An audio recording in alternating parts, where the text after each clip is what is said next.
औरंगजेबाला त्याच्या पोराची अवस्था समजते आता की काय हाल झालेत. हाल काय झालेत. आणि अक्षरशः त्या शाह आलमला अहमदनगरला त्याचा बाप बसलाय औरंगजेब, तिथपर्यंत पोहोचायला 4 खांदे पण नव्हते. अक्षरशः त्याचे 90,000ची फौज सगळी 90,000 फौज. हा पूर्ण त्याची ती तिथे कोलॅप्स होते. म्हणजे अरे बाप, एवढी म्हणजे वाट लागून जाते.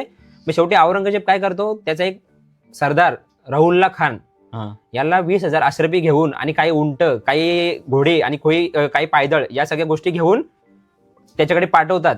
आणि तो तेव्हा रिटर्न येतो बापाकडे त्याच्या. कसं जिवंत राहील. हा, आणि ते आता संभाजी महाराजांनी जाणून बुजून त्याला जिवंत ठेवलेलं आहे. का तर हा प्रसंग जेव्हा तुझ्या बापाला, तू त्याच्या सैनिकांना सांगेल, तेव्हा जी दहशत छत्रपती संभाजी महाराजांची होईल दरबारात, आपण बोलतोय ना, ही गोष्ट.